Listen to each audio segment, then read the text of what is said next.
వేద పండితులచే శుభకార్యాలు పూజలు హోమాలు జాతకాలు ఆఫీస్ పూజలు చేయించుట కొరకు పూజారీస్.com.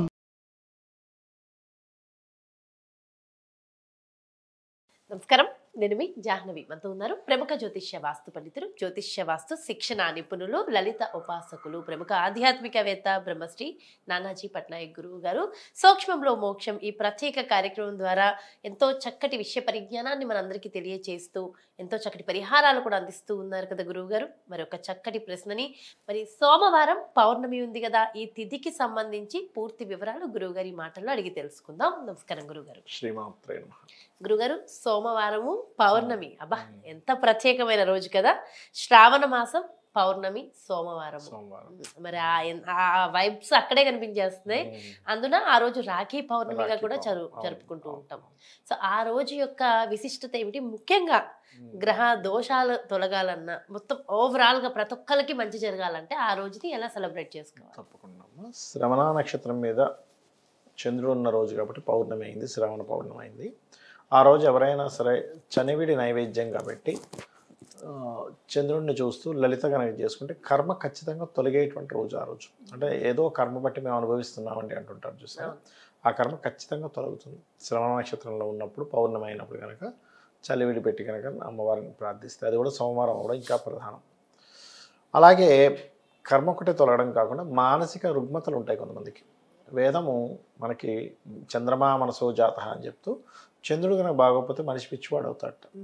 పిచ్చి పిచ్చిగా అయిపోతారు చూసారు కొంతమంది, అబ్బా మనసు బాగాలేదండి అని. అలాంటి ఫలితాల నుంచి కూడా బయటపడతాడు మనిషి.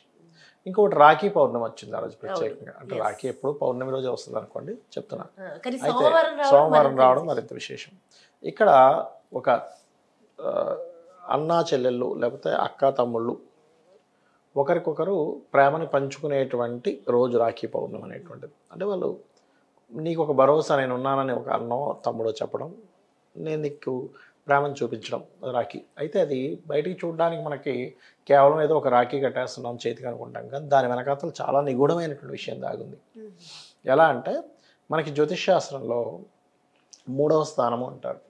అంటే మీ యొక్క దారిద్రము, పరాక్రమము, ప్రయత్నం అన్నీ 3వ స్థానంలో ఉంటాయి.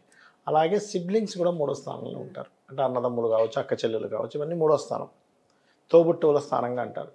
దారిద్రము, పరాక్రమము, పౌరుషము ఇవన్నీ కూడా 3లోనే ఉంటాయి. అది మనకి జ్యోతిషాస్త్రంలో శిరస్సు నుంచి పాదాల వరకు 12 భాగాలుగా విభజిస్తారు.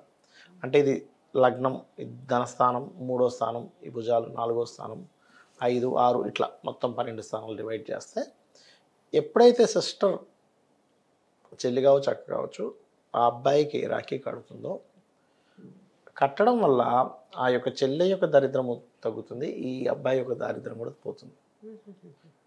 రకరకాల దారిద్రాలు ఉంటాయి, అనారోగ్య దారిద్రము, ధనం లేక దారిద్రము, ఏవేవో గొడవల దారిద్రాలు ఉంటాయి కదా, అవన్నీ కూడా ఖచ్చితంగా తొలగుతాయి. ఎందుకు అంటే అది ఒక పుష్పంలాగా ఒక మంచి డిజైనింగ్గా ఉంది, అది ఇక్కడ కడుతుంది. కట్టినప్పుడు జరిగిన సంఘటన ఏంటి, అక్కడ ఎమోషన్గా ఇద్దరు హ్యాపీ ఫీల్ అవుతారు. ఒక స్వీట్ నోట్లో పెట్టడం జరుగుతుంది, ఏదో గిఫ్ట్ ఇవ్వడం జరుగుతుంది. ఈ చేతుల స్థానం 3వ స్థానం అని చెప్పాం కదా, ఇక్కడ ఎప్పుడైతే కట్టుకున్నాం, అందుకే మన కంకణాలు కూడా చేతికి ఎందుకు కట్టుకుంటామంటే మనకు ఉన్నటువంటి దారిద్ర నాశనం కోసమే. ఇప్పుడు ఏదైనా ఆలయానికి వెళ్తాము, అక్కడ కాశీ దారం అని దొరుకుతుంది, లేకపోతే మనకి రకరకాలు ఉంటాయి, రెడ్, ఇప్పుడు చూడండి రెడ్, బ్లాక్ ఇట్లా ఉంటాయి కదా. ఇలాగా కట్టుకోవడానికి కారణం, ముఖ్య కారణం ఏమిటి అంటే వాళ్ళకి దారిద్ర నాశనం జరుగుతుంది. 3వ స్థానంలో కనుక బాగా పాపగ్రహాలు ఉన్నాయనుకోండి, అంటే 3వ స్థానంలో పాపగ్రహాలు ఉంటే మనిషి ధైర్యంగా ఉంటాడు, దేనైనా ధైర్యంగా ఎదుర్కోగలుగుతాడు. కానీ ఒక్కసారి పాపగ్రహం ఉండడం కాకుండా అక్కడ ఏదైనా 2 వ్యతిరేక గ్రహాలు ఉంటాయి ఒక్కోసారి, అంటే శుక్రుడు, కేతువు, రవి, రాహువు, ఇలా ఉన్నప్పుడు ఏమవుతుందంటే పౌరుష పరాక్రమాలు ఉంటూ కొంతవరకు ఎక్కువ ఇబ్బంది కూడా కలుగుతూ ఉంటుంది. అంటే ముఖ్యంగా శనికేతువులు ఉన్నారనుకోండి 3వ స్థానంలో, వాళ్ళు చేసే ప్రయత్నం ముందుకు సాగదు. అలా సాగనప్పుడు ఆ పర్టికులర్ భావం ఎట్లా మీకు మిస్ అవ్వాలి అంటే దానాలు ఇవ్వడం ద్వారాను, ఏదైనా ఒక మంత్రం చాంటింగ్ చేయడం ద్వారాను సబ్కాన్షియస్ మైండ్లో, లేదా ఇలాగా తోబుట్టువులు రాఖీ పౌర్ణమి రోజు రాఖీ కట్టడం ద్వారాను వాళ్ళకి దారిద్రం తొలగుతుంది. ముఖ్యంగా. ఆహా. అయితే మరి ఆ రోజు ఒకవేళ కట్టడం అన్నదమ్ములు అవైలబుల్ లేక కుదరలేదనుకో, నేను ప్రతి సంవత్సరం మీకు కడతా గురువు గారు, అవునమ్మా. 3 సంవత్సరాల నుంచి కడుతూనే ఉన్నా. కడుతున్నారు, ఈ అవును. సంవత్సరం మీరు తిరుపతిలో ఉంటానమ్మా అని తిరుపతిలో చెప్పారు. ఉంటాను, అవును, సోమవారం తిరుపతిలో ఉంటాయి ఈరోజు. మరి ఇప్పుడు మీరు ఆ రోజున నేను కట్టలేకపోవచ్చు అంటే నేను అనుకుంటా కదా, మరి అలాంటి వాళ్ళు మరి ఏం చేయాలంట? దూరంగా ఉన్న వాళ్ళు ఉంటారు అన్నదమ్ములు, వాళ్ళకి పోస్టల్లో పంపిస్తారు, లేదు నెక్స్ట్ డే కడతారు, చేయొచ్చు. ఓకే ఓకే, నెక్స్ట్ డే అయినా కట్టచ్చు, లేదా దూరంగా ఉన్న ఉన్న వాళ్ళు వాళ్ళు పోస్టల్లో కూడా పంపించవచ్చు. ఇప్పుడు మా సిస్టర్, మా మిస్సెస్ ఉంది, వాళ్ళ సిబ్లింగ్స్ కి అంటే సొంత అన్నదమ్ములు కాదు, చిన్నాన్న పెద్దనాన్న కొడుకులు ఉంటారు, వాళ్ళకి రాఖీలు పోస్టల్లోనే పంపిస్తుంది. ఓకే. నిజం చెప్పాలంటే అంటే నాకు ఓన్ బ్రదర్స్ ఎవరు లేరు, నా కజిన్ బ్రదర్ ఉన్నాడు, ఎప్పుడో చిన్నప్పుడు కట్టేవాళ్ళం, నాకు తర్వాత మీరు అంతలా అంతే.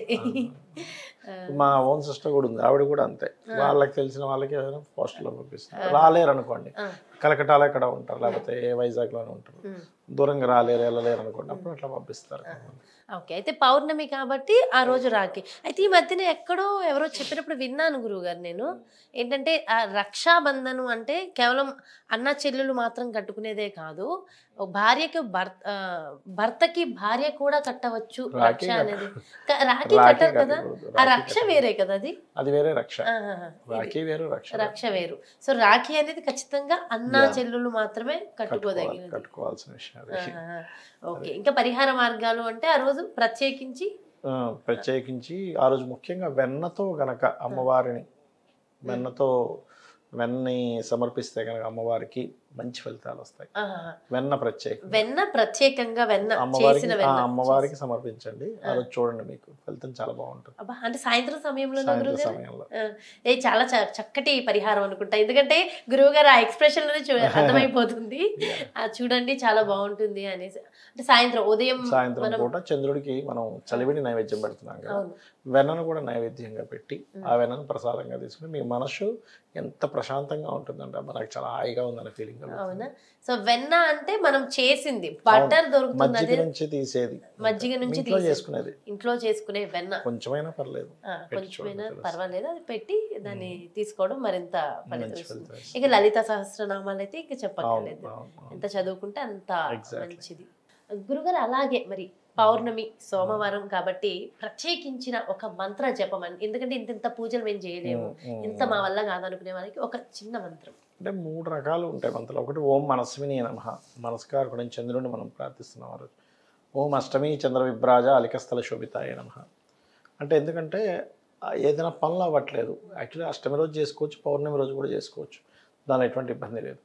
అదేవిధంగా కొంతమందికి పేరు ప్రఖ్యాతలు కూడా రావాలి అనుకున్నప్పుడు ఈ పౌర్ణమి రోజు ఓం తాటంక యుగలీభూత తపనూడపమండల, అప్పుడు రవిచంద్రుల యొక్క ఇద్దరు అనుగ్రహం కలుగుతుంది, అది చేసుకుంటే సరిపోతుంది. చాలా చాలా సంతోషం గురుగారు, ఎంతో చక్కటి విషయ పరిజ్ఞానాన్ని తెలియజేస్తూ మంచి పరిహారాలు అందించారు. Thank you so much. నమస్కారం. శ్రీమాత్రే నమః.